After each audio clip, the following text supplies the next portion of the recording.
Hey everyone, it's Chuck back again with another refrigerant checkup. Today I want to talk about refrigerant cylinders.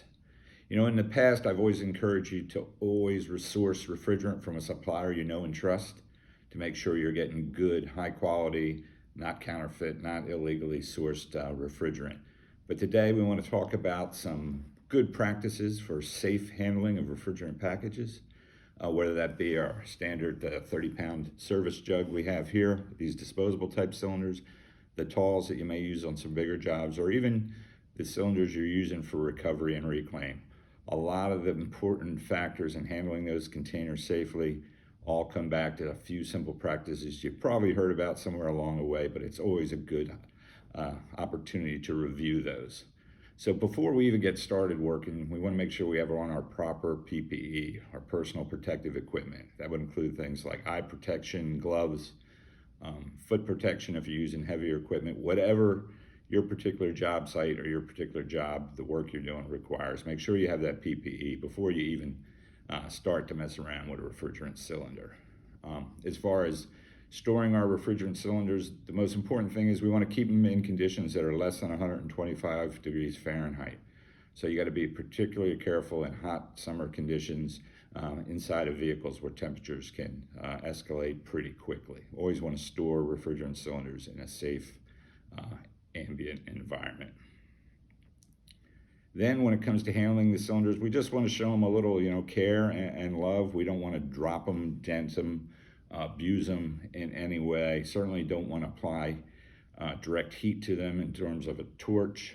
If you're charging things and it's colder outside and you want to build up some pressure, you can store the cylinders in a warmer climate and then bring them out when you're ready to charge. There are safe heating blankets and other apparatus you can use to build the pressure. But again, want to respect those cylinders. Don't want to apply any direct heat right to them.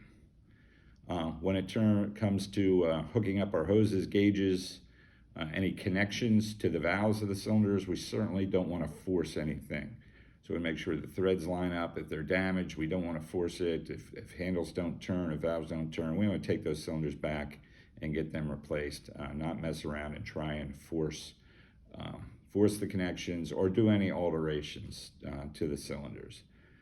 And for our disposable cans, like the one in front of me here, those are designed to be non-refillable, so we don't want to refill them in the field. We want to dispose of them per recommended guidelines, punch out the place where it's supposed to be punched out when they're done after the cylinder is empty.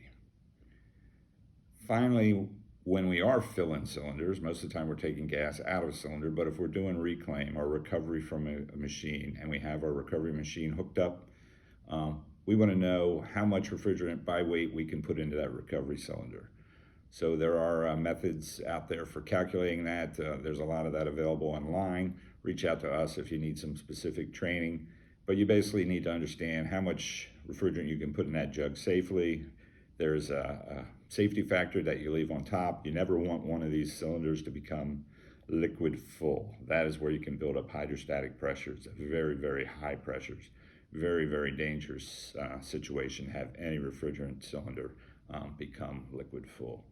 And again, when it comes to reclaim and recovery, that's where that's important. Reclaim and recovery is going to become more and more important as our industry goes through some of the phase downs with the new regulations. It's important for all of us to do our part, recover the gas, reclaim it, and make sure that it's available as the industry goes through the transition. So again, our cylinders, we use them every day. Sometimes we may not think about them, but again, it's always good to revisit safe handling practices with refrigerants. There's a lot of material online beyond what I've gone through today, but I hope this was helpful. Again, if you have any questions at all around cylinder handling or refrigerants, please reach out to us at the Chemours team. We have a great team of tech support engineers ready to help, and appreciate you watching this video and following the channel, and all of your business that you give to Chemours and everything we do together every day. So until then, stay safe and have a great day. So long.